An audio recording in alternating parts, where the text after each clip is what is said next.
Hello and welcome back to another episode of the On the Sideline podcast of Jackson and Kyle. I am Jackson, and I'm joined here as always by the man, listen, Kyle, this is the podcast, only podcast in the world where we can piss off all 32 fan bases with a top 32 list. Kyle, how's it going? Doing fantastic. A lot of responses to our top coach ranking or quarterback rankings. A lot of disagreements, and you know what? That's okay. That's what we live for. It wouldn't be sports without a little bit of debate there. But it is what it is. I will say I do think Detroit's gonna like this one a little bit more than the last one. That's my hot take. Okay, so you did not also have Dan Campbell outside the top 20. No, we'll get into it. 20. Yeah, we'll definitely get into it. No, that's a joke to any Lions fans who are already disliking the video. Just joking. Gotta be, they're a feisty bunch. Have you ever been like spam disliked by a fan base? They just like dislike all your videos because of one take. I think Steelers fans are still kind of upset about me not thinking pass rushers are as valuable. So you said JJ Watt sucks, and now they all think you're a hater. Well, TJ Watt, but not sure if we said he sucks, but Kyle, a lot going on. These are always very entertaining shows to do. It seems like people like them or dislike them, I guess, but people are at least interested in what we have to say, which we appreciate. What we're doing today is the top 32 head coaches. We do this every year along with the top quarterbacks. There's usually not too much disagreement with you and I. There's usually a lot of disagreement in the comments and stuff like that. But for head coaches, I find it interesting because usually, we can be pretty far apart on certain, guys. Sometimes you'll have someone in the top 10 who I don't even have in top 20 and vice versa, because there is so much, subjectivity when it comes to this stuff. So it should make for an interesting list. Definitely make for an interesting list. I agree with everything you just said there as I'm trying to get my laptop charger because I forgot to plug it in. Good job by me. But yeah, I definitely agree that there is a lot more room for disagreement. And I do have to say, this one is incredibly hard because there's like 8 new coaches too. And it's very difficult to judge these new coaches. Granted, some of them are getting their second coaching stint, so we do have some background knowledge on them. But it also is a completely different game from when a lot of these guys were coaches. So it is very tough to judge that. And yeah, I do think that there is going to be a lot of variance in our rankings this year. Maybe not at the very top, but I think, as you get lower, there's definitely going to be some disagreements. Yeah, and maybe you disagree. I don't think there's a clear, worst head coach either. We need another Adam Gase. Bring Adam Gase back. Yeah, there's definitely one I think is a good candidate. But I think you could name a few guys as the worst coach in the league right now. Okay, interesting. Well, we'll get into it. Kyle, where do you want to go? I'm trying to remember who went first last time. I think you went first last time, so should I go first this time? Yeah, why not? You can lead us off. Okay. Well, I'm going to lead us off with a hot take right off the bat, Kyle. I mentioned this in the Super Bowl Super Bowl recap show we did, and it's take I kind of believe. Give me Kyle Shanahan, number 1 overall. I think that just what he can do, the way he can consist. I mean, no coach in football do we say, it doesn't matter what quarterback they have, it's going to be successful because of that scheme. I think that, there's other very good coaches. I think, Andy Reid is someone I'm sure we'll get to in just a second. But for me, I don't think any head coach is having the success with the quarterback play that Shanahan has had in San Francisco. So that's why, kind of the main reason why I'm going Shanahan number 1. Yeah, I can I can agree with a lot of what you just said. I did have him number 2 because I do think right now there's a clear-cut number 1, and he definitely has a better situation, but we'll get into that in a second. But Shanahan has definitely proven himself. I mean, I don't really care. The Super Bowl thing, I still think you can lose me a little bit with it. Like, is there some validity to it? Maybe. But at the same time, I don't really think it's that big of a deal. I'm not gonna go on and hang my hat on, well, he can't win Super Bowls, he can't be the best coach in the league, because I don't really know how many times, he also hasn't had the best quarterback in a lot of those matchups, which is really important. He hasn't had the best quarterback in any of those matchups. Exactly. So I don't know. I don't think it's really that controversial. I don't think it's that controversial of a take. Some people will think it's hot because ring culture is just like poisonous at this point when it comes to sports conversation. You have to point to Reigns for everything.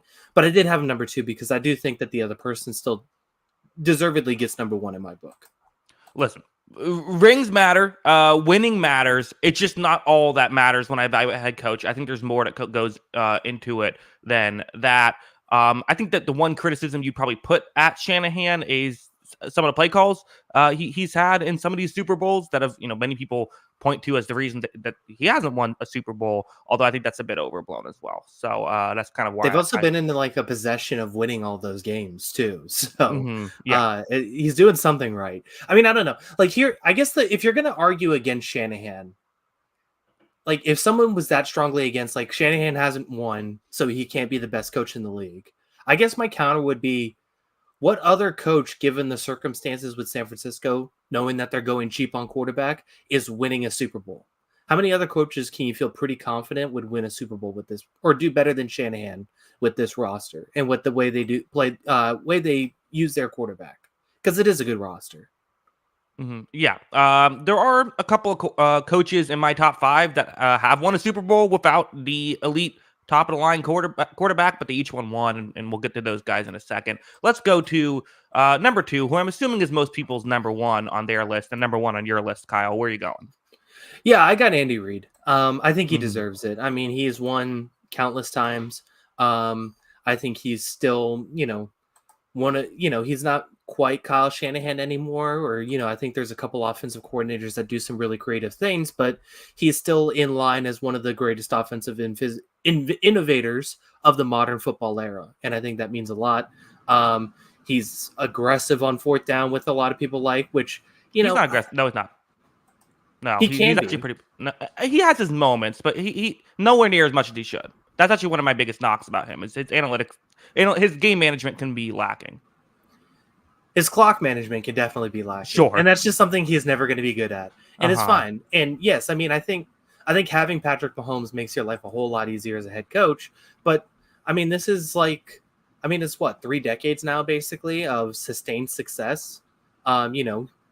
He didn't win in Philadelphia. It's another one. He didn't win a Super Bowl in Philadelphia, but he was really good in Philadelphia for all those years, right? Sure. And then he had a lot of winning years here in Kansas City, even before Mahomes showed up. And now he's just getting the Super Bowl. So I absolutely think Andy Reid deserves to be, at the top of the list, or at least, 1 or 2 in that list. So yeah, he's my number 1. Yeah, to me, it's close between him and Shanahan. And when one guy has 3 Super Bowl rings, it's kind of easy to go with that guy. I do understand it. But yeah, I mean, Andy Reid's amazing. Well, you're right. He's still one of the best offensive play callers, in the league. So does a great job of, getting good coordinators, getting Spagnuolo to want to stay there. That's good. So yeah, hard to find too many critiques of Reid. There are a couple. Like I said, I don't love the game management side of stuff, which is what was kind of the difference for me with him and Shanahan. But I'm not going to argue against Reid too hard. Yeah. I mean, I can't hate it at all. But I mean, there is definitely criticism. He's not a perfect head coach. It's not like I do think there is a gap between him and obviously peak Belichick, stuff like that, where this guy just feels so far above everybody else. But I mean, the resume at this point backs itself up, and he's continued to push the boundaries of what offensive football can be. He's willing to take these chances with his offensive game plans and stretch, continue to innovate and make creative plays. So I think that goes a long way. Yeah, I'm with you on all of that. Let's move on. Number 3, I am going with Mike Tomlin. Mike Tomlin of the Pittsburgh Steelers, who consistently I put very high on my board. I think I've had him at 2 some years. He's 3 here. My logic behind this is simply, I mean, again, no team consistently performs expectations like the Pittsburgh Steelers. I'm going to have to assume that is coaching. Yes, there are some things that'll drive you crazy as a Steelers fan with Tomlin, but I just think the good outweighs the bad pretty massively. So that's why I'm going to continue to put him here, because again, they find ways to make the playoffs with teams that are not playoff caliber team.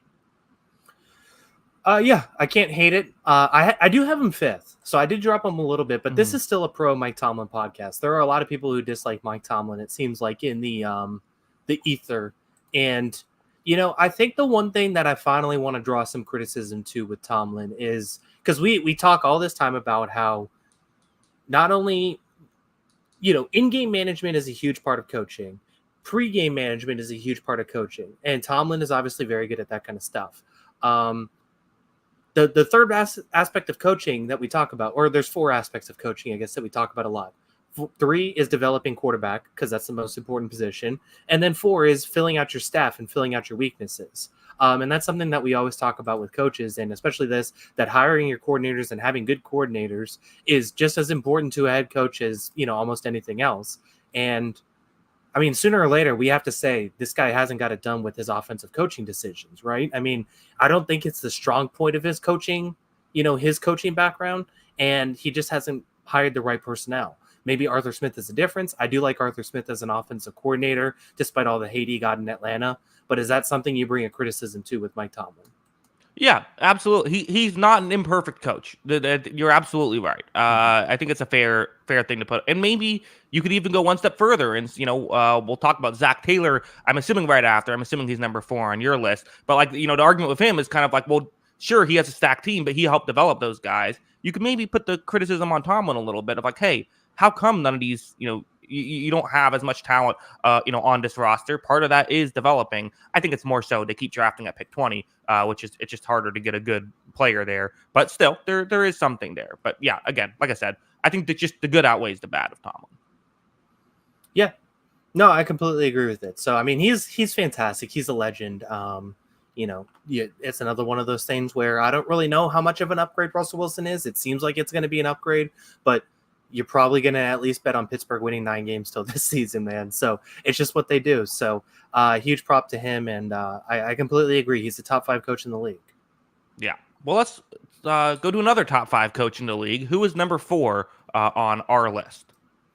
Number 4 on our list, number 3 on my list. I think I just continue to rate this team higher than you. Sean McVay. I think he's done a fantastic job again. I think turning over that roster the way he did last season and churning out a winning product is really impressive.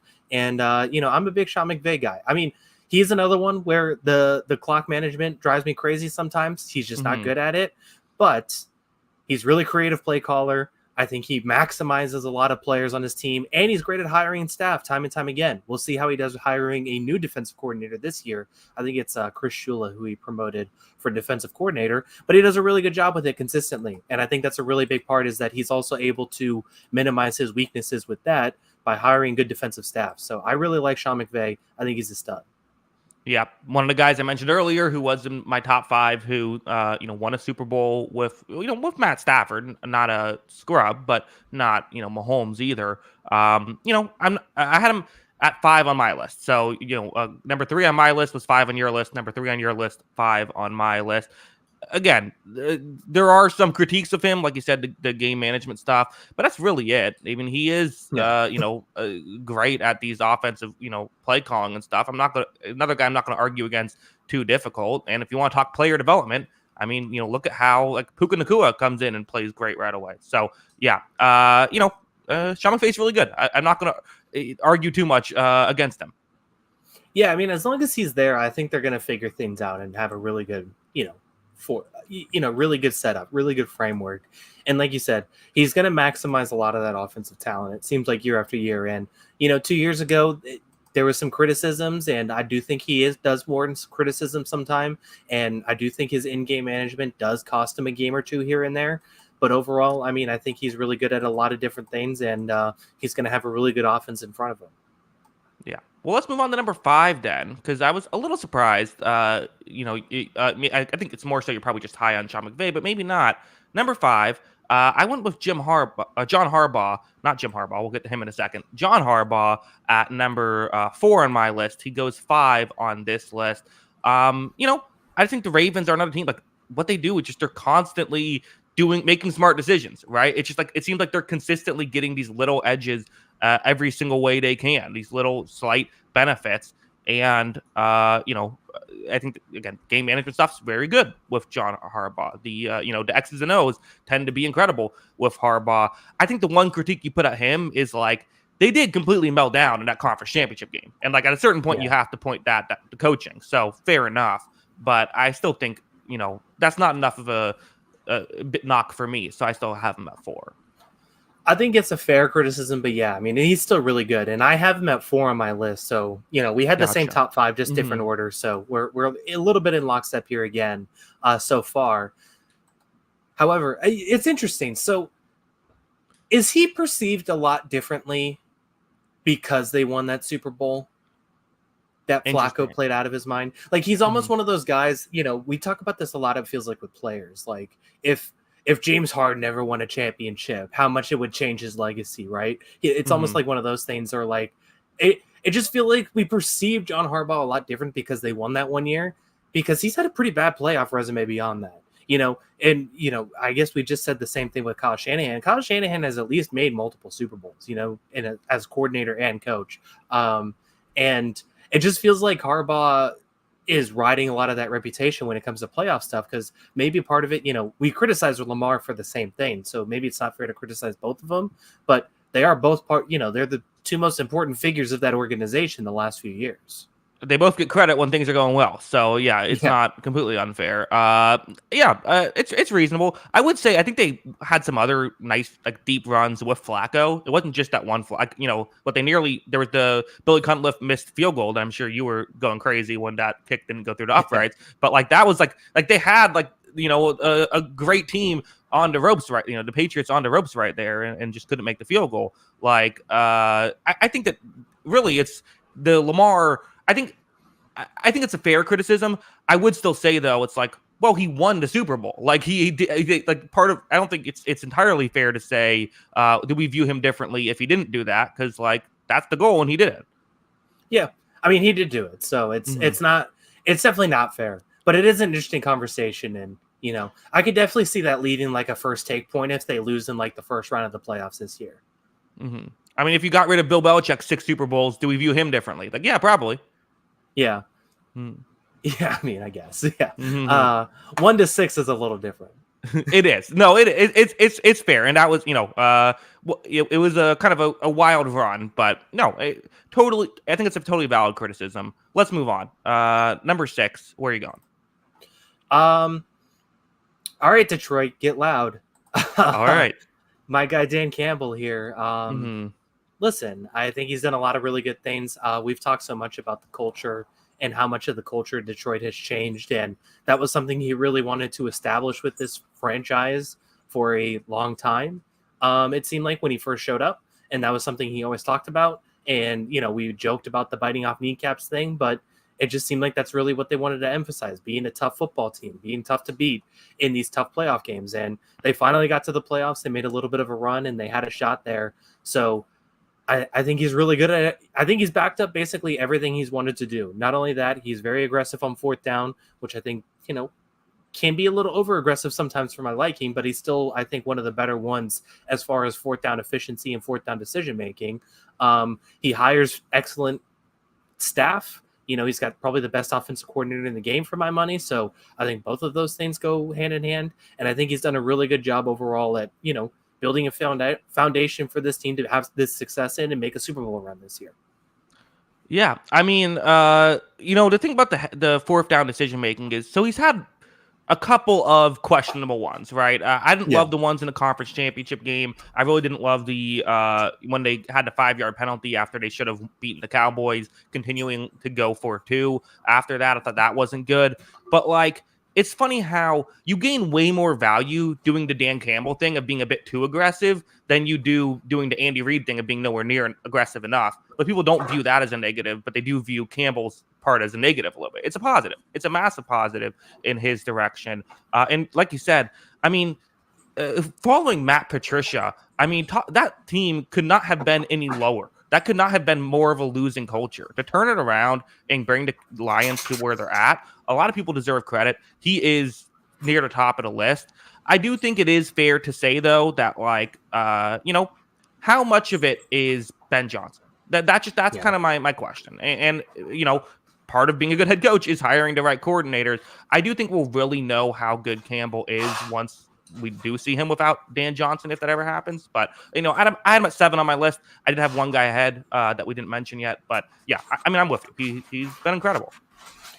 Yeah, I agree with that, and Ben Johnson is a terrific offensive coordinator. So we've done enough Ben Johnson praise, I think, on this podcast too, and he is he's going to be a fun coaching candidate here over the next couple of years. So it is a fair criticism, but that being said, I also think Dan Campbell really isn't an X's and O's guy, and he went out and got one of the best X's and O's guys because of it.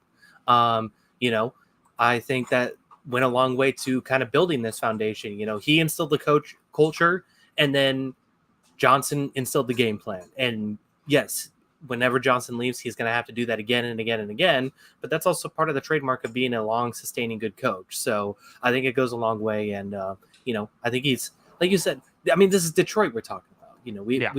We've mocked Detroit for how many years, and this is the guy that finally wins it. And we were mocking this guy as soon as he got the job. And I honestly think he's had to prove his reputation wrong more than like any other coach that's ever got taken over a job. Now, some of it was self-inducing because he, the things he said, but he's had to prove himself over and over and over again, and it just has continually done it. Well, let's talk about the one guy I had ahead of him that we have not yet mentioned, a division rival. I went Matt LaFleur at number 6 on my list because, I mean, listen, Aaron Rodgers, let's rewind a little bit. Everyone says, why did the Packers draft Jordan Love? Part of it was because Aaron Rodgers was coming off a down season. They, yes, they draft Jordan Love, but also Matt LaFleur comes along, gets back-to-back MVP seasons out of Aaron Rodgers, then goes over to the, when Aaron Rodgers leaves, does a great job being able to develop not just Jordan Love, but all these young players for Green Bay. Again, he's one of those guys where he's going to have to just live with the conference championship, quite frankly, bad decision against Tampa Bay when he decided to kick the field goal instead of go for it. That's definitely a negative, and he is another guy without a Super Bowl ring, but he's very good, and I think that he is the 6th best coach in football. Yeah, I mean, I have him 7. So once again, we're still same top 7, just a little bit different order. And I can't fault it because, if you're going to make an argument for Matt LaFleur, it's obviously that he's clearly is a better X's and O's guy than Dan Campbell, right? He is better. He is the play caller for this team, and he does a really good job. So that's definitely the argument for Matt LaFleur over him. And he's been steady and, really good his entire career. Obviously last year he went 8-9. This year he went 9-8. But I think, he didn't win Coach of the Year, obviously, last year, but I think the in-season coaching job that he did was probably more impressive than any other coach last year. And I think that was really impressive what he did in turning around that team, because this team looked like a dumpster fire at one point. And, I mean, quite frankly, if we did this midway through last season, he's not top 7, right? Right. He's not on this list. So I think he's more than backed up his reputation. I think the defensive coordinator thing, obviously making that change, I think that should help too. And I think the Packers are primed once again. They got a really good coach on their hands, and they're primed for a big run. Yeah, you could argue hasn't been the best at hiring defensive coordinators. That's definitely a fair criticism, but the good outweighs the bad once again. Hey, there's no head coach with a perfect resume, in my opinion, on this list. So, number 8, where are you going? Kevin Stefanski. I don't know. He's won 2 coaches of the years, and I don't feel like either one of them was really that controversial. I think he deserved both of them, right? I think another one where, I just said that in-season management for LaFleur last year, just for where the team started to where the team ended last season, was really impressive. I think overcoming as many obstacles as Stefanski did last season won him Coach of the Year and was well-deserved. I mean, that was impressive. They won a playoff game with Joe Flacco at this, in 2023, 2024. That's not easy. Joe Flacco made the playoffs. Yeah, that's right. Sorry. But yeah, I mean, they made the playoffs with Joe Flacco in 2023. I mean, that's not an easy thing to do. And he did it. And I think he's got a very good roster. He's got a very good, setup around him. I think that front office has done a really fantastic job of building that team out. Obviously, the Deshaun Watson thing looks like a bit of a miss, and that's probably the one misstep from that front office. But, he's also been able to overcome some adversity when the adversity sets in, and there was definitely some adversity last season that he overcame. Yeah, I mean, Stefanski, I don't know. I'm trying to think of we talk about this with quarterbacks a lot. Of like this guy is like the game manager, like who's a good a Kirk Cousins type quarterback, who's just like the guy who's just going to put the ball in the right spot pretty consistently. Like isn't going to do anything massively dumb. Also isn't going to give you a ton of like, oh my god, that was amazing. That's the coaching version of Stefanski, right? It's like he's just like a solid like good coach. I'm lower on him than you. I had him at 13 on my list, so this is our first massive disagreement. But he's a solid coach. I just think that there's other guys that maybe would give me a little more. Yes, he's won 2 Coach of the Years, but I also feel like it's kind of been one of those things where both times it was exceeding expectations Coach of the Year as opposed to a my vote would have been Shanahan last year, for example. Yeah. And I think that's completely justified. But the fact that he's put himself in that position twice to win the award, I think is impressive still in its own right, because we're talking about he should have won it over the guys that we had in the top 7, right? So I think it's, putting himself in that tier twice now, warrants some praise. My dog's going ballistic outside. But yeah, I think it's it's just interesting to me. I do think that the top 7 I feel like is a pretty bona fide tier. I think after that you could really start to debate, and that's probably where this starts. Where this debate definitely starts. Yeah, and it's also weird to argue against Stefanski because he really is the kind of the first guy with no real massive weaknesses. But let's move on to someone who I'm taking a big swing here, Kyle. Give me Jim Harbaugh, number 8 on my board, 9th here on the list. Again. What are we getting out of Jim Harbaugh? It's been nearly a decade since we've seen him in the NFL, but coming off of a college national championship, he is someone who I think his scheme could still work at this level. I don't know if it's going to work right away, but I do think it can work still in 2024. It's not that dissimilar from what Kyle Shanahan does, from what like Mike McDaniel does. Maybe it's a bit aggressive putting him this high, but at the same time, I think you have to factor in like this guy, completely turned around that 49ers team in like no time whatsoever. Bring in the same defensive coordinator. I don't know. It's interesting. This could age really poorly, but I'm high on Jim Harbaugh. I'm fine with it. Like, I'm not going to criticize this too much. I did have him 13 because I didn't really quite know what to do with him just yet. I kind of want to see him back in the NFL. I will say the Michigan thing, like, they got very good very quickly.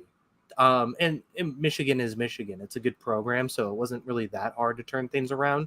But it was a bit of a slow burn to, like, it was like Michigan because they kind of hit the bottom of the barrel, rock bottom, if you will, right before Jim Harbaugh got there.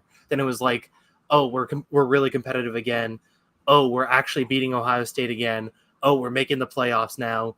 Oh, we're winning national championship, right? It was a very slow burn, each of those steps. And I could see this being a little bit of a slow burn in Los Angeles too. And that's also probably just a state of the roster. So I did have him 13. I wouldn't be shocked if he ends up like a top 5 coach this year or really impresses. But I just didn't know what to do with it because I want to see him back in the NFL first. Yeah, it's a ceiling thing. It just is. I think his ceiling is higher than maybe some of the other people, below him. But also, I think that his floor is much lower than some of the people just below him. Let's move on. Number 10, where are you going? All right, I'm taking a big swing here now. All right, and I'm putting the asterisk on this because these Philadelphia coaching tree seems to be the most like 1-year wonder sort of thing ever. But I was really impressed with Shane Steichen last year. Okay. Obviously, D'Amico Ryans made the playoffs, won a playoff game. He's high on my list too. We're going to get to him in a second. And he deserves a lot of his praise too. But Steichen, they built an entire offense around the idea of drafting Anthony Richardson, right? Anthony Richardson got hurt. And they basically retooled everything around Gardner Minshew. And this was a top 10 offense in scoring. Not, the advanced metrics are probably a little bit lower. But in terms of just points, this team went from 30th last 2 years ago to 10th this past season. And I think Steichen did a really good job. I think he's a really impressive coach in year one. I think overcoming what he did in Indianapolis, turning that team around the way he did, was not quite as impressive as D'Amico Ryan's, but I thought it was a lot of really impressive stuff, and I'm excited for the future with Shane Steichen. So I have him here. I had him ninth on my list, and I have him. We're gonna get him in the top 10. Yeah, I had him at 12. I had three coaches on my list that still haven't been mentioned ahead of him. So I think it's a bit aggressive going with him inside the top 10. But I get it. I mean, what he did last year was amazing. He if it wasn't the Colts, they probably if that was the Jets, he probably wins Coach of the Year, right? Like at least if they win that last game and make the playoffs. The Colts don't get the media attention. Kind of is what it is, but. I think another guy game management stuff is really good. Is a very the Eagles coaching tree, very analytically inclined, analytic minded, and forward thinking. And yeah, I would bet on him climbing this list in future years, not falling. Yeah, and it'll be fun to see. If Anthony Richardson can stay healthy, it'll be really fun to see if he can actually work with that, and it'll be I think they could be really good. But yeah, I mean it I do think he has done a lot of really good things very quickly, but once again I'm putting the asterisk on it a little bit because we saw this with Doug Peterson, we saw this with Frank Reich, we saw this with Nick Sirianni, who's now dropped on a lot of our lists. I think it's just interesting to see how this has turned out for all of these Philly coaching tree coaches, but I'm just a believer in Steichen and what he did year one. Yeah, we'll see how it goes. Should be fun to watch. But a guy who I had in my top 10, number 9, I am going to Miami with Mike McDaniel is making the list at number 11. Someone who, I get that the playoff performance wasn't very good, but I also don't know what really more you can do in these situations. Again, another guy where it's like the X's and O's are just really strong. He's a big X's and O's guy. I think is another guy who was very good at the game management stuff. So the defensive coordinator hires haven't always been great, but I thought they've always usually been kind of smart decisions, even if they haven't resulted in great results. So yeah, Mike McDaniel, if anything, might be a little low here at number 9 or at number 11. Yeah, I agree with you. I did have him in my top 10. I had him 10th. So, he was kind of next hovering on my list. So I completely understand it. I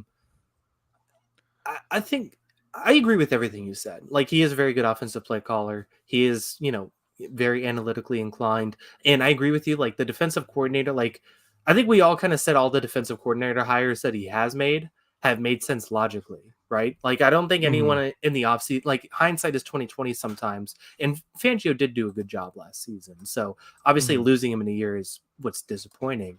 But yeah, I think the one thing I struggle with McDaniel, it's hard to take him seriously because he looked kind of like a dork. Yeah, sure. But I think the one thing I struggle with McDaniel in seriousness, like, it just doesn't seem like Miami has a plan B sometimes.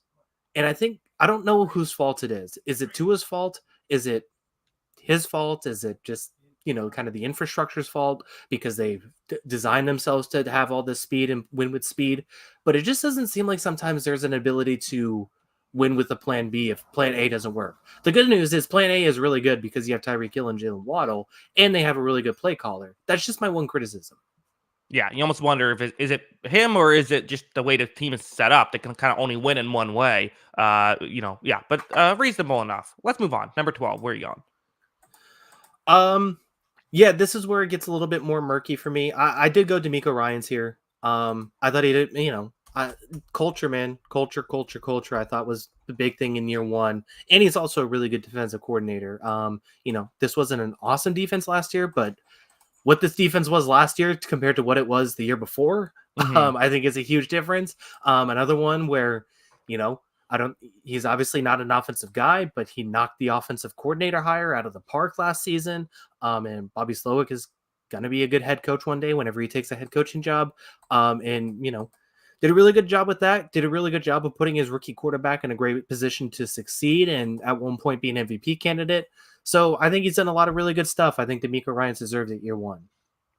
Yeah, again, a guy I'm not going to argue against too much at all. How can you? He had 1 year and was a very successful year. You look at someone like Derek Stingley, who looked like kind of a mess in his rookie year, and then all of a sudden looks like a star player in year 2. Like, that's something you always sort of think, like, coaching is probably a big factor there. Obviously, winning both offensive and defensive rookie of the year. The player development stuff good. The defense taking a massive swing from being abysmal 2 years ago to being solid last year. And then obviously, even guys like Nico Collins coming through and being able to do that. Another guy where you have to wonder is how much is his offensive coordinator hire helping him? That is something that to get the longevity you're going to have to continuously nail, which is just part of the gig. But yeah, no real negatives. I did have him at 14 on my list. I'm a little bit lower than you, just because I want to. Again, I am a little just wondering how much of it was because of him. Like all of it, you could say it's all coaching if you want to. It's possible none of it was coaching too. Well, I'm going to assume it was somewhere in between those two. But yeah, that's why I put him at 14. Yeah, I agree with all that. It's just, I think the other thing I don't want to do too is like say with every defensive coordinator, well, how much of it is or defensive coordinator head coach, like how much of it is the offensive coordinator? Because I think that's a little unfair, but at the same time, offense is more important than defense. So Mm-hmm. you have to have that solution. But yeah, I think it's all completely warranted.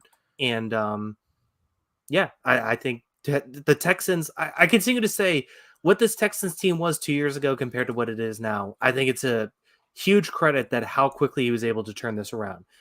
As one of those things, if his name was Jim Harbaugh and he did what he did last season, this would be a top 3 head coach in the league. Yeah. Let's go to someone who might have been a top 3 head coach in the league in some years. Still made my top 10. Is going to make the top 13 here. Excuse me. I'm going Sean Payton. This is where I'm drafting him. Again, not everything. It didn't go particularly great last year for Denver. I think he was hopeful he could sort of fix Russell Wilson. That hasn't happened. He's now adding Bo Nix, who we'll see how that works out. But I don't know. There still was a lot to like about Sean Payton. Like that Broncos team was not terrible last year and had a chance to make the playoffs. Not a great chance toward the end, but a chance to make the playoffs, despite the fact that they did not look very good at all the year prior. And even early on last year, you have to give him some credit for being able to implement the system and all of that. People could say all they want, oh, Sean Payton was only successful because of Drew Brees. Sean Payton has a better win percentage without Drew Brees than with Drew Brees. So I don't think it's at least only because of that. I mean, they went like 5-0 with Bridgewater. They were able to have success even when Brees was down. I don't know. He's an interesting guy, that Sean Payton. Not the most likable coach in the league, that's for sure. But I still think he's a good one. And I'm going to put him at 13 on this list. Do you think if he just replaced himself with Kevin James to be more like personable, he would be like higher on this list? It might be lower depending on who you ask. Yeah. Like if you just like had a wire to like feed Kevin James like football information, but just like Kevin James like do his press conferences and such, I imagine he'd be a lot higher. Yeah, I think that's not a terrible way to look at it. Sure, yeah, I think so. I think he'd be easily top 10. Yeah.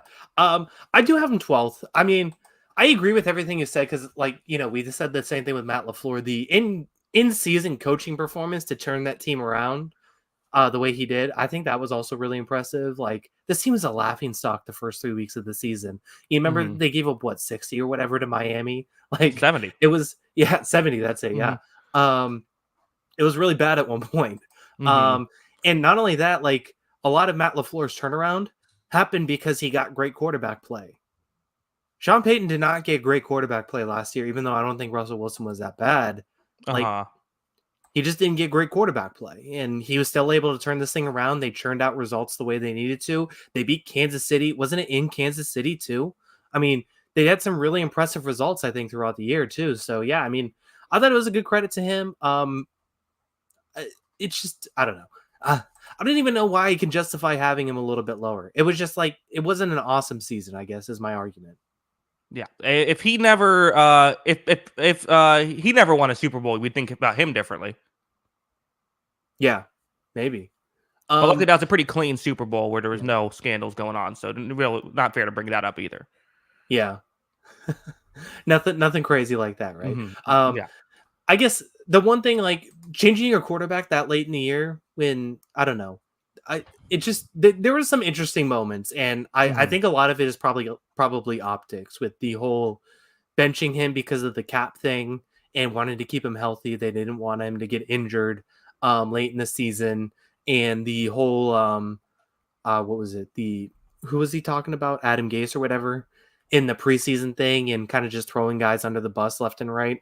I mean, I don't know. There's just a few things that, like you said, it's probably just optics and that he's not liked. Yeah. Let's move on. Let's go to number 14. Where are you going? I'm still a believer in this guy. Brian Daboll. I made a lot of excuses for him last season, and I'm still going to believe that this guy's a good coach because not only was it a problem that A, they built their entire offense around Daniel Jones, but then B, Daniel Jones got hurt.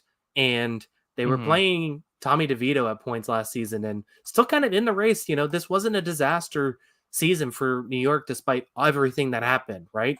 Like, I thought he did a pretty decent job given the circumstances and giving what was left with that team by the time they were at the end of the season to even win 6 games, which sounds ridiculous, but I think it's true. Winning 6 games with this team last season was kind of impressive. So I got Brian Daboll here. I'm expecting a bounce back, and I do think he's a good coach.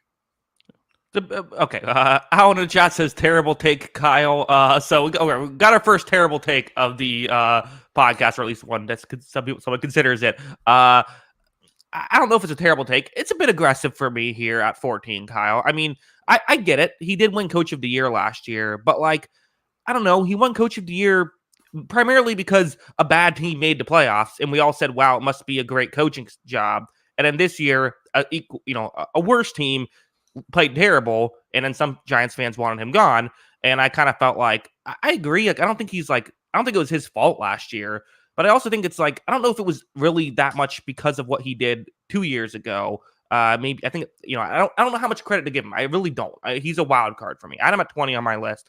I know that there are some positives you get with him, but like, I mean, there were some head scratchers he made last year as well. So I don't know. Yeah. He's a weird guy to figure out. Kind of puts him right in the middle, right? that Yeah. Mm-hmm. I think my issue is like, I don't know. I do think that I do want to give him credit for some of those things that happened 2 years ago. Here's my issue with, a lot of it is New York media, and a lot of it is New York based being a coach there and being a coach of the Giants. This team hasn't been good, like since he got there. Yeah. Like it's just not a good roster. I don't know how many coaches are actually winning with this team. And he was able to do it one season and kind of fought and scrapped last season. Like, I don't think that's nothing. Yeah, no, it's not nothing. Definitely not nothing. But it's just I don't know if it's I don't know how much. I just don't know how much credit to give him. I don't know. I have no idea what's going on with the Giants. That year 2 years ago will always just be so confusing to me. Yeah. The crazy thing is it was them and the Vikings that year. Yeah. Like two teams that were just bizarre. I was looking at some lists that, Kevin O'Connell was really high on some lists. And I think he's a good coach, but like, I don't know. It's really hard to judge these guys off of those things 2 years ago, and then things kind of falling apart last year. Well, let's go to Kevin O'Connell then. He is next highest on my. Yeah, I have at number 11 on my board. So I think there's way more to like about Kevin O'Connell. For one thing, we can bring up kind of a very similar run 2 years ago of having a team massively overperform. You could credit him if you want. I do think he is kind of a new age guy with a lot of these, X's and O's. And hey, getting Brian Flores was a great decision. Like that massively improved this defense. So, I like Kevin O'Connell. Yeah. I mean, I had him 16. So, one spot higher. I think the one thing I just struggle with is like, I really want to see how it looks going forward because it feels like it's the first time that he's kind of out of the Mike Zimmer roster setup. Obviously, Kirk Cousins is gone, all that kind of stuff. And, how is that going to look now? Like, I just felt like the identity, he obviously added more to this offense. I think the offense got better with him, which obviously justifiable because he is the offensive guy. So I do give him credit for that. But I still felt like the identity of this franchise was still kind of the previous iterations of the team. Now I want to see like kind of what his identity is as a coach. And I think that's going to be interesting to watch these next couple of years. Yeah, I mean, we can talk about Brian Daboll made the playoffs with Daniel Jones. That was very impressive. Kevin O'Connell nearly made the playoffs with like whichever quarterback they could find that was healthy to play last year. They were still in Nick Mullins, yeah. Yeah, they were in the hunt on the last game of the season. So, like, again, how much credit do you give him? That's fair. But he does. I see some I see some actual evidence to support that somebody overperforming is actually due to like his coaching with O'Connell. So that's why I put him higher. Yeah. I think my issue is like, is he the most boring personality in the NFL? Like, I don't think I I don't know ever because I know feel like any. I never hear him. Like I don't even know Right. because like He what does his voice sound like? exactly. Mhm. I can't think of one like Kevin O'Connell like thing that's ever happened. That's probably he needs to Yeah. like say something crazy this offseason. Uh-huh. Get his rep up a little bit. Work for Dan It's Campbell. like yeah, I mean it's like Mhm. saying who's your favorite president and coming up with like Calvin Coolidge or something. Like it's just like I don't know anything Calvin Coolidge did. I'm sorry. Yeah, not a Calvin Coolidge podcast here. Kyle, 16, where are you going? Um Zach Taylor, this Mhm. feels appropriate. Like Yeah.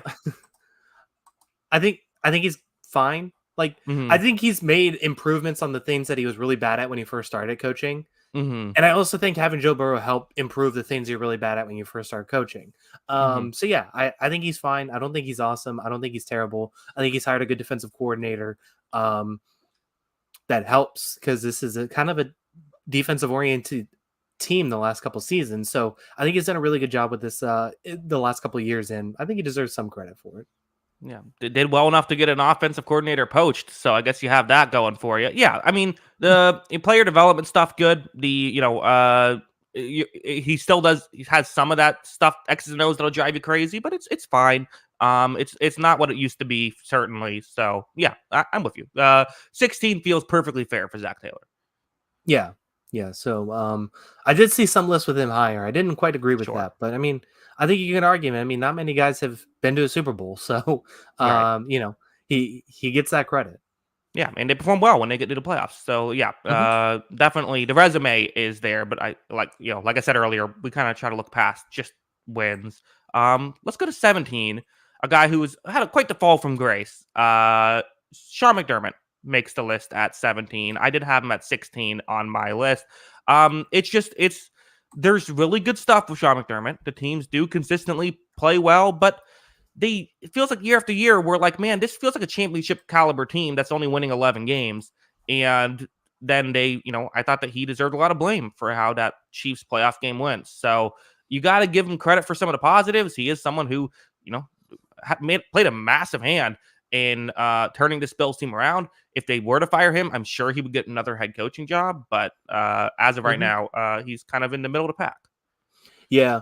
All those guys at the top, we just gave a bunch of credit for instilling a culture and turning some of those teams around. I think he Hmm. gets less credit because he did it so long ago now at this point.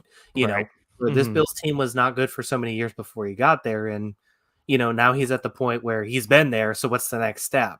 And Hmm. that's probably unfair to him at some point, but I think some of it is justified that you have to keep progressing to um, stay at the top, stay at the highest levels. And he hasn't progressed, I think, the last couple seasons. And look, I mean, if you're gonna make more news for like terrorist quotes instead of like Yeah. in-game management and in-game adjustments, then yeah, you're probably gonna go down a little bit in the rankings. So um yeah, I think that's kind of I think that kind of goes down against him. I think it's fair. Yeah. Thomas in the chat says, man, the news cycle must be really slow to necessitate these worthless rankings. Thomas, you clicked on this. You're giving us money for this. Yeah. Thanks for tuning in, man. Appreciate it. Yeah. Yeah, I appreciate it. But yeah, hey, we enjoy it. We're having fun here. No, I'm with you. Yeah. Any other thoughts on McDermott or want to move on? We can move on. We can power through some of these. Hmm. Similar to Fall for Grace too. So I guess it kind of matches up. I put Nick Sirianni here. I mean, like, Hmm. look, it was really bad last season. I don't think it would have been crazy to fire Nick Sirianni last season, which Uh-huh. probably means he should be lower. But I also think 2 years ago he was a top five coach. Like Yeah. he's justifiably high in our rankings. And yes, he did lose both coordinators, and that's really tough to overcome. And that's part of the thing that we talk about with all these guys. Like, if you do lose a coordinator, that is a big part of your scheme in your personnel. You have to continually hire good coordinators. And that's a really hard thing to do for great head coaches. And that's something that he failed at this past season. So I'm willing to give him some benefit of the doubt that obviously last season was a disaster, but I still think the guy 2 years from go can still be there, and this team could still be really good and compete for Super Bowls. So I'm not writing off Nick Sirianni yet, even though last season was a disaster. Yeah. Game management stuff really good. I thought he was ready to be the next great head coach. And I mean, Kyle, I was at that playoff game. The Eagles did not want to be there. They weren't tackling. Like they were not. They had quit on that team at that point. So I've never seen something like that in a playoff game, which is why he was 19 on my list. I'm with you. There's enough goodwill of 2 years ago to put him not completely at the bottom, but it was rough last year. Yeah. Yeah, I mean, it was really rough. And yeah, like I said, I wouldn't have really batted an eyelash. I mean, it's crazy because like I just did the whole Shane Steichen thing with these Philly coaches, but it was so Doug Peterson-esque, right? Where they win the Super Bowl with Doug Peterson. Obviously, Sirianni didn't win the Super Bowl, but and how quickly it fell off and how different it looked just a year later was staggering. And this was staggering how much different it looked the next season. And, I think even differently from Peterson was like part of the thing that we liked about Sirianni 2 years ago was kind of the bravado that he carried himself with, right? They were wearing the T-shirts to the Cowboys game. The just everything that he did, he kind of carried himself in an identity that I think Philly really endeared 2 years ago. And it just seemed like all of that changed, all of it. And it was just bizarre last season. So I'm willing to give him another chance. That's why he's not towards the bottom. But he's got to turn it around or he's going to get fired. Yeah. Number 19, I'm going to Robert Saleh, New York Jets head coach, who, I don't know, the Jets have consistently been bad in his tenure, but I also don't really think it's his fault. I think it just kind of happened that way. So, like, I'm not like, I do think if it goes bad this year, I think that's it. I think he'll be done. But, like, I do think the defense has been really good. Like, I don't think the offensive coaching has been horrible. I think that the offensive quarterbacking has been horrible. Which team has success with Zach Wilson at quarterback and with, the weapons that the Jets have had. That's why I have him here. I have him at 17 on my list. Goes here at 19. I don't know. Like, I have him 25, and I have him below a rookie head coach. Wow. Yeah, I don't know. I think he has an excellent defensive roster, and maybe that's a little unfair because he is still, coaching them and scheming them. But like, I just don't know what to do with that. And I think we can criticize the offensive coaching a little bit more than we can. And developing quarterback, I also think, is a big part of coaching. And if you're a defensive guy, that includes hiring your offensive coaches. And I think they kind of failed at it. I don't know. Mm-hmm. I don't know what to do with Robert Saleh. I wouldn't be surprised if he impresses next season, but I was also like, I think there's a good chance he could be the first coach fired if this goes badly quickly. Mm-hmm. Yeah, I mean, I don't disagree with any. Like, there was at a certain point you have to have results, and that's why he still fell on my list. Like, yeah. I don't disagree. I just think I'm going to be a little bit more forgiving just because of the situation. But yeah, at a certain point you have to have the results. Yeah, I think the problem is, like, last year when it came to the offensive coaching, like, he hired the Aaron Rodgers, brain trust, and yes, that's probably a front office oriented thing. And when you get Aaron Rodgers, you go all in on Aaron Rodgers. All of that makes sense, but those guys clearly weren't prepared to coach Zach Wilson last season, right? And you could even see, like, there was a time, like, after his first, like, 3 or 4 disasterful games, there was a time where Zach Wilson actually had a couple good games in a row last year. And it seemed like they fixed a few things. But, like, it just seemed like they weren't prepared for Zach Wilson to step into a game at all, which, I don't know, that seems like bad coaching.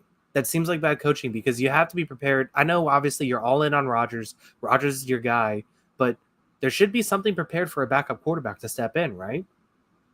I think it's fine. I think if Zach Wilson's your backup and Aaron Rodgers is your starter, I think, it's like the old, I forget which coach it was, but there was someone asked the Colts coach when Peyton Manning was there. They said, like, hey, how come we don't get more reps with our backup quarterback in? And the coach said, well, because if Peyton Manning goes down, we're screwed. I'll say screwed for the we don't get demonetized, but like, that was his, like, logic. I'm like that's kind of how I feel about, like, this situation. Like, yeah, no, I think that's fine. I think it's put your resources in, put all your eggs in Aaron Rodgers' basket. That's probably the right move. Yeah, I mean, I get it. It's just it was interesting to me. So it's going to be interesting to see if he can prove himself this year. But I definitely think he's on the hottest of hot seats for the guys in the top 20 or fringe top 20. Here's just last thing, and then we'll move on. I'm not going to put too much blame on him that he couldn't make Zach Wilson work. I'll put blame on him if the defense struggles or if he can't make Aaron Rodgers work. So far, defense has been good. We'll see if he can make Aaron Rodgers work. Yep, I can agree with that. All right. Number 20, where are you going? I just put Mike McCarthy here. I felt like it was time to put Mike McCarthy. Like, I mean, the playoff stuff is going to be brought up again. It's the same thing with Dak Prescott, and it's going to be justified. But at the same time, I'm also looking at it like, everyone crapped on this guy because he fought, let Kellen Moore go and said, I'm taking over play calling. I wasn't happy with the play calling last season. And you know what? The play calling was better. Like, he did a better job than, he backed up what he was saying. He said, I thought I could do a better job with this. I'm taking over play calling. And he made the right decision in the end. Obviously losing Dan Quinn in that defensive coordinator spot, once again, playoff game aside, because the defense was a disaster that game, is going to hurt this team a little bit unless they have another, good defensive coordinator hire. But I think that, he's never going to be anyone's favorite coach. Obviously, he's never going to win Coach of the Years. But I think he's largely done a pretty good job. This Cowboys team the last couple of years has disappointed every postseason. But I would say he's more consistently better than some of the previous Cowboys coaches. Like, usually it's some awesome seasons where we get really excited and some really bad seasons. They've been consistently a really good team. Yeah, it's fair enough. I mean, I still think, I think we get who Mike McCarthy is at this point. And at some point, you will still say this next season, hey, maybe we should think about Mike McCarthy as Coach of the Year. That take will every year it comes out of your mouth. I know. But I would say the thing is I would actually say I was more impressed with McCarthy last year than any of the previous years. Yeah, I agree. And I think the offensive coaching, I think, did play a big part in that. And like I said, it's just been a consistently good team. Like he's not going to be a top 10 coach in our rankings probably ever. And that's fine. But I think he's completely justified as a top 20 guy. Yeah. I had him a couple spots lower, but he's around this area. I had him at 22, so I don't fully disagree. Doug Peterson goes at 21. Listen, guys won a Super Bowl. Like, I know things have gotten weird. The Jaguars are way better off now than they were with Urban Meyer, right? Like, even if it did go off the rails towards the end of last season, what I think happened last year was I think that team was so Trevor Lawrence dependent that once he got injured, they just didn't have anything else offensively. Like, their offense was not great last year. So once Lawrence went down, they had nothing. And the defense had its ups and downs all year. So, like, I don't know. He's an imperfect coach, but I had him at 18 on my list. I don't know. 21 feels a little low. Yeah, I mean, I had him 21. Okay. I think he's fine. I think he's kind of in the McCarthy tier for me. I do think the one problem is, like, that offensive coordinator hire last year seemed like a disaster, and they just never really figured it out. And I don't know exactly whose fault that is, but it just seemed like it didn't work out. And then Lawrence playing through injury, I think, also played a big part in it. So I do think, I mean, it's tough. It's not all his fault, but, I do think there are some criticisms there. And he's another one where it's kind of similar. He's not going to dazzle us. I don't think, he was, I think I had him, the first time we did this was right after their Super Bowl. And I think I had him third or something crazy like that. And he's probably not going to be at that point ever again or top 10 ever again, but he's fine. He's a, good enough coach. Yeah. Grant Martin says, no way Doug is better than Antonio Pierce. Bro single-handedly destroyed the Jags last year. I don't think that's true. Antonio Pierce single-handedly destroyed the Jags? I think, I'm not sure that's what he's saying. Let's move on. 22, where are you going? Todd Bowles. Okay. Look, I mean, he's another one. I think this is a very, I think all of these coaches that we just named in this tier, Robert Saleh, Mike McCarthy, Todd Bowles, Doug Peterson, all of these guys could be fired next season, and I wouldn't be shocked. But I also think they're good enough to they were good enough to justify keeping, and I think they largely did decent jobs last season. And Todd Bowles, I think, definitely deserves that. I mean, his quarterback had a career year. That was the best year of Baker Mayfield's career. And, people criticize the offensive play calling at times, and I would agree with it. But I think he also took the criticism, hired an offensive coordinator that he wanted, and had a good game plan to maximize the quarterback that they had. So I think he deserves some credit for changing some of his stuff last season and improving. And I still think there is some criticism there for how aggressive he is offensively. Yeah, I'm at 25 on my list. I'm not like that much lower on him. Like you're right. He's Todd Bowles. Now is a different player than he was a few years ago. Like, or he was last 2 years ago, I should say. Like, different player. That was a horrible sentence by me. Todd Bowles has improved a lot as a coach in a season for sure. Game management stuff went from abysmal to bad. The offensive coaching. I still think like we'll get to Dave Canals in a second. I still don't think it was like elite or anything like that. But Byron Leftwich definitely was not ready to be an offensive uh, coordinator, an offensive play caller without the help of someone like Bruce Arians. There's still things that drive you crazy with Todd Bowles. There's still those annoying things, but he has a very good defensive Mhm. mind. I'm not gonna. This feels around where he should be. Going, and there is room he can improve, I suppose, if he can continue to improve on his weaknesses. Yeah, completely agree with that. And yeah, I mean, this tier definitely just feels like the guys that, you know, they can have good coaching moments, but they also make you want to rip your hair out sometimes. Yeah. and Mhm. he's definitely in that tier for me. So I would agree with it. Yeah. Number 23, I'm going Jonathan Gannon, your guy, Arizona Cardinals head coach, who I believe was he 32 on your list last year, who's something like that. Yeah. Yeah, I thought the Cardinals looked solid last year. Like they were this scrappy team that overperformed the abysmal expectations that were set for them. He's another guy who's similar to Steichen, has from the same coaching tree, has some of the similar forward-minded thinking style stuff. Again, the talent wasn't good. I don't know what exactly to make of the coach. This happens every now and then where there's a coach who was supposed to win 3 games and they win 6, and it's like, what do you do with that? But yeah, I mean, which I don't remember how much they won, but they looked better than we thought they'd be. But we thought they'd be so bad. That's why he's 21 on my list. Goes here at 23. Yeah, I had him 22 on my list. So, we're Mm-hmm. kind of in the same boat. I definitely had to eat some crow a little bit on this one in year one. Mm-hmm. He, I think, overperformed expectations. The expectations were not high. Mm-hmm. I do think, for all the talk, like this team overperformed expectations, this defense was still really awful last season. Like, Yeah, I do for think sure. that is something. Yeah, I mean, this was Mm-hmm. a really bad defense. And I think the one thing, like, they tried really hard. And I think that's something that's really endearing, especially when it has a bad roster. But eventually the talent did win out in a lot of Yeah. those games. So it could be one of those things where it's a slow burn like Dan Campbell. Like, yes, it wasn't perfect in year one, but it's kind of instilling that culture, and hopefully that changes things going forward. And I think that's the hope for Jonathan Gannon, that you feel pretty confident about year one because it's way better than we expected. The Dan Campbell thing is a good comparison. I do feel like it's very similar to the Dan Campbell's first year. Doesn't mean that the Cardinals will do what the Lions have done, but just means that they're maybe taking a small step forward. 24. Where are you going? Yeah, 23 on my list. We're keeping it rolling here.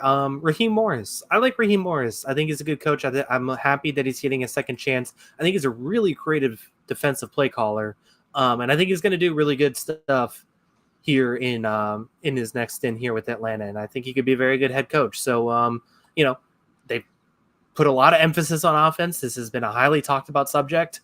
And I think this offense could be quite good next year. And if they're, going to be this aggressive on offense, I think that's only a good thing for a defensive coordinator head coach. So I'm a Byron Raheem Morris, and I think this is going to be good. Yeah, I'm lower. I am lower, but not. I had him at 27 on my list, so I get it. He's just someone who I think that there's defensive minded coach getting hired always is going to be a concern for me. The time at Tampa Bay went all right. He did win 10 games with Josh Freeman, but obviously I think most people felt like he was kind of just in over his head a little bit, too young to get that job. Guys from the Sean McVay tree tend to do pretty well. I think that there's a very real chance he could succeed. Just it's the defensive minded coach thing. They don't have the highest hit rate. Yeah, I mean it's fair. The problem is there's a lot of defensive hires this year, right? Yeah. Mm-hmm. So you have to judge it some way, and I'm much more lenient on it because I do think we have seen good defensive minded coaches kind of work out. And it just kind of depends on how aggressive they're willing to be on the offensive side of the ball. I'm willing to give him the chance because I do think he is such an analytics based coach, it seems like at times, especially with the way they scheme things in LA. So I do think that there could be something that, bears some fruit and that works out for them there. Hopefully, it works out better than the last time a defensive coordinator got hired out of with the the Brandon Staley thing. Yeah, that is definitely true. But he was also an analytics-driven coach. Yeah, so we'll see. But I think I'm not expecting it to go that poorly here. I think there's a lot to like about Raheem Morris. I'm just excited to see him get the job. It's cool to see stories like that. 25. I'm going Matt Eberflus finally goes here. You know, there was a point when it was just accepted he was going to get fired. And then, like, the Bears just all of a sudden started winning games, and the defense got way better, and the players were able to develop. So I don't know. I don't know exactly what to make of him. I probably it's weird because I've had him at 23 on my list, but I probably still would have just made a move to get rid of him just because like I would have wanted just a clean break. But I don't know. There's they did enough last year. I'm going to say like, hey, he has shown he can coach a like winning team. So maybe 23 is a bit high on my list thinking about it now. But I still like him here at I still think he's better than anyone we haven't mentioned yet. Yeah, I do, and I do have him 27, but like Mm-hmm. I do think he deserves credit for how that defense improved last season. And Mm-hmm. like, you mentioned I had him right next to Robert Saleh. I think it's a bit of a debate. Like Robert Saleh has a better roster defensively than Matt Eberflus did. And Matt Eberflus had those guys competing last season, especially towards the Mm-hmm. end of the year. I think the last I had the stat during the season, but I haven't kept it. I think it was like weeks 10 to 17. They were the best defense in football or close to it. I mean, yeah, I mean, they were really good at the end of the year. And it'll be interesting to see how it goes because he's obviously on the hottest of seats. And there's a lot of expectations now with Caleb Williams and what they've done to this offense. And, he's got to bring it really quick or he's going to find his way out really quickly. Yeah, I'm with you. 26. Where are you going? Mike McDonald, I like the hire. I felt like it's a good kind of, taking a chance on a really good young prodigy kind of base coach. I think it makes sense. And everything we've heard about Mike McDonald is really positive, and I like that. And I kind of think he fits what Pete Carroll is looking for in Seattle. And I think it could be a really good partnership, and he's going into a good offense. So give me Mike McDonald here. Yeah, Mike McDonald and Mike McDaniel is too confusing. I don't like that. One of them needs to change their name. I think whoever does worse this year has to change their name. I think that's go by Michael at least. Yeah, but other than that, no. I mean, defensive coordinator from the Ravens, who's now going to Seattle. Again, there's the defensive stuff, but I had him at 28 on my list. So he's the second highest of the new hires. The highest I had was Raheem Morris. So yeah, I get the logic behind it for sure. Yeah, I think it's going to be an exciting time, and it's we're still projecting a lot with these new head coaches, so it's kind of guesswork, and also we don't have too much to add. But yeah, I mean, I just think his background's really impressive, and like I said, I mean, just incredible reviews basically everywhere he's gone, right? Yeah, definitely. 27 on the list. I just want to on record, I had Antonio Pierce higher on my own personal board. I did not have him at 27. I had him at 24. This is, blame Kyle, not me for him falling so far. Listen, with Antonio Pierce, I don't really know what to make of him because, like, when I saw again, I don't just see the wins and say, okay, that's how I evaluate a coach. I look at the film. I see the X's and O's, the play calls. I didn't really see anything like spectacular with the Raiders last year, but you can't deny that like basically every single person in that organization is like Antonio Pierce is awesome. So like it is kind of that Dan Gamble thing a little bit of like, I mean, people like him. Like you have to say something. Raiders fans love him. Raiders fans are convinced he's awesome, which that never happens for head coaches. Everyone hates their head coach, right? So like there's something to be said towards a guy who can galvanize the troops. Now, it's going to take more than just that. So that's why he fell so far on the list, because that's pretty much all we know about him thus far. Kyle, where was he on your list? 28. Look, I'm definitely going to give Antonio Pierce a chance. And like you said, it definitely seems like it could be like a Dan Campbell situation. And I think this guy has a great presence, and there's a reason that he's basically succeeded at everything he's done in life. Because it seems like he has a great presence and a great leader, and he was a leader with the Giants. He was, a huge influence, they said, for Arizona State, and he's a huge influence here. But yeah, I mean, I just think it's really tough to tell because don't think he's the X's and O's guy. And they had some really good moments. They scored 63 or whatever it was against the Chargers that one week. Obviously, the Chargers were a bit of a disaster by that point. But they also lost a game 3-0. So there's some things there that I think call into question. So we'll see. I'm willing to give it a chance, and I would not be surprised if Antonio Pierce is a very good head coach. I just want to see what it looks like over a season. I don't really know what to do with those 9 games last season let's be honest, Josh McDaniel sucks. He just does not seem like a fun personality to be around. And I think that kind of wore on the team, and someone with some positive energy and some enthusiasm, I think really kind of got everyone going. And the problem with positive energy and enthusiasm is you have to continue to be productive. And if this team isn't productive next season, I think that energy kind of wears on people. So we'll see. I'm willing to give it a chance, though. And I could see him be really good because, like I said, he has been very good at everything he does in life. So I wouldn't be surprised. Yeah. Going from McDaniels, I think anyone would be really well liked in the locker room. Yeah. Unless it's Matt Patricia. Probably. Yeah. I think that's the fact those guys were in the same coaching staff, man. That's rough. Yeah, and it's not like Bill Belichick is Mr. Personality. So right, but I guess if you win, you can get away with that stuff. When you're not winning, it doesn't work out so well. 28, Kyle. We have 5 coaches left. Where are you going? Give me your boy Dave Canales. Look, offensive coordinator. Yes, was he not the most aggressive offensive coordinator in the world last season? Absolutely not. But I also wouldn't have been super aggressive if my quarterback was Baker Mayfield. I thought he did a really good job with Baker Mayfield.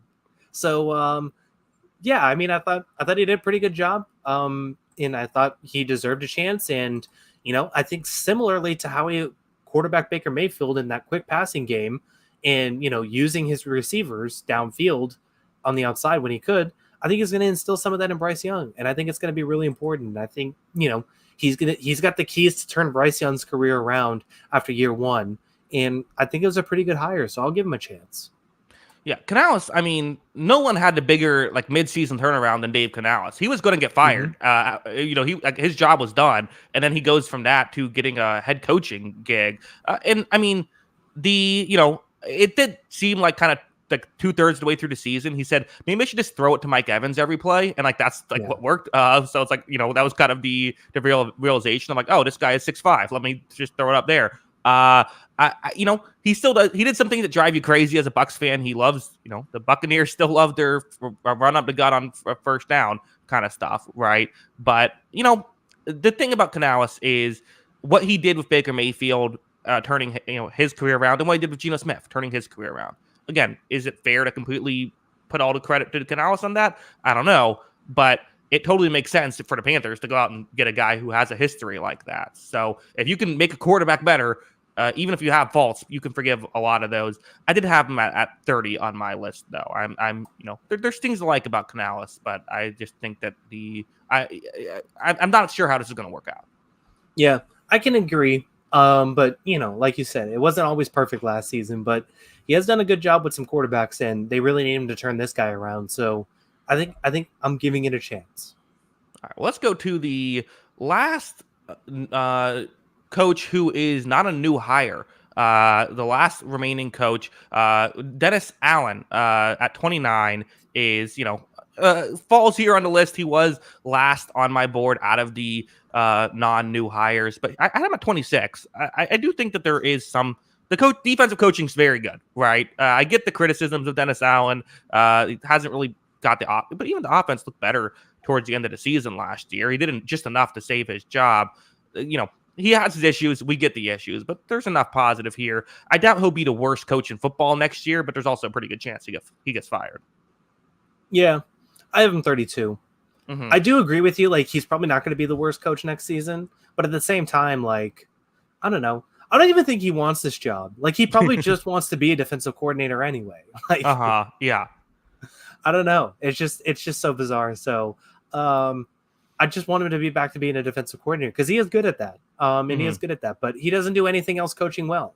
He coaches defense well. So I just think that is you mentioned the weaknesses. It's weaknesses, everything else. So I think that's a bit of a problem. And, I could see them replacing him next season. Yeah, couldn't even get Jameis Winston to. Well, granted, it's not always so easy to get Jameis Winston to listen to what he had to say when he told Jameis Winston not to run a play at the end of the Falcons game. Uh, yeah, that's an interesting combo. Those two should have like reality shit. They should be on Hard Knocks, or right?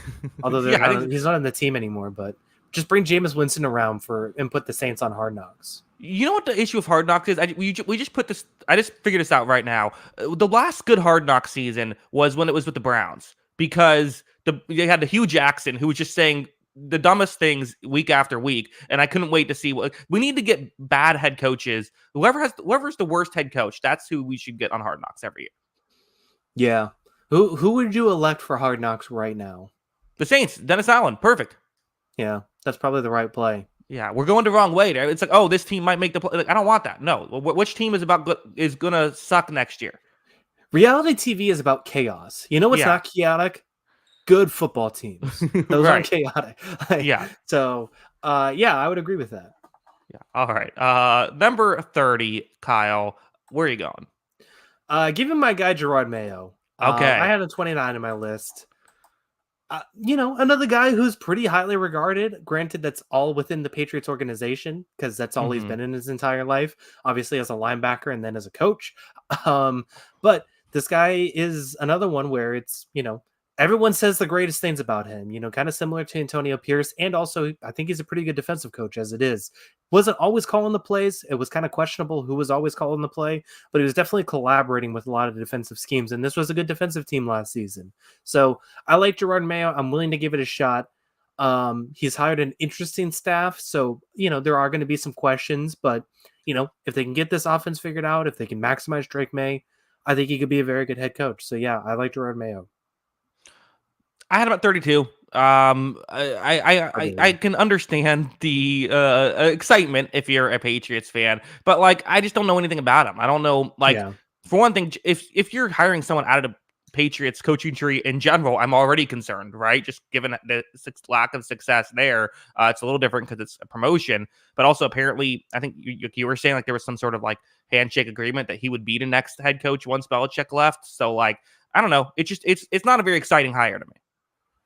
Yeah, I mean, there's definitely some questions, and especially if you've heard Robert Kraft at all this offseason, like say anything, like the last thing he wanted him to do was make a head coaching decision, which is what he did. So it's definitely a questionable decision, but like I don't know. I think Gerard Mayo has handled himself very well, and I think he's carried himself the right way basically through this process. And I also just think he's a good coach, and I think he's collaborated with a really good staff. So, I think it could be a fascinating hire. We'll see. Maybe. I'm not banking on it, but I'm also not a Patriots fan. I don't. My ear's not to the ground there. I don't know. But number 31 on the list, I am going with a guy who's been a head coach before and a guy who nearly Yeah. won a Super Bowl before. Dan Quinn was actually 29 on my list. I had a couple guys who went earlier, but falls here because it's just kind of a really lackluster hire by Washington. I think it's kind of what's the ceiling here with him. It didn't go great outside of the 1 year that Kyle Shanahan was his offensive coordinator, which I think it's pretty fair to say like most of that was Kyle Shanahan. He won a Super Bowl with Seattle, right, as a defensive coordinator, so he has that going for him, and I think should be able to come in, give them a decent defense. But it's like, why are you getting another Ron Rivera? You just had Ron Rivera. Yeah. It's less likable Ron Rivera too. I think that's the problem. Like, Mm-hmm. yeah, I mean, I A lot agree of with all people are the. less likable than Ron Rivera. That's a tough Yeah, part to clear. yeah, it really is. So Mm-hmm. I agree with you, but yeah, I had Dan Quinn 30. Like, I mean, he objectively was not a very good head coach when Steve Sarkisian and Kyle Shanahan wasn't on his staff. Yeah.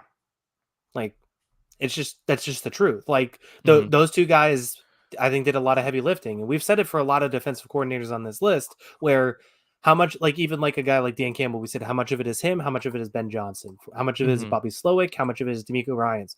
We can objectively say this this was Kyle Shanahan and Steve Sarkisian who had a bigger impact, it felt like, on this team than Dan Quinn. So yeah, I mean, I don't know what to do with that hire at that point. Those are kind of the guys who get fired pretty quickly, and sounds a lot like Dennis Allen to me. Yeah. but we'll see how it goes. 32 on the list. Brian Callahan, the Tennessee Titans head coach, who was the offensive coordinator for the Cincinnati Bengals for several seasons. So it seems like that's kind of the main reason, that main selling point. Which, guys in the Sean McVay coaching tree have had success. Could this is one step removed? Because Zach Taylor, could this work out?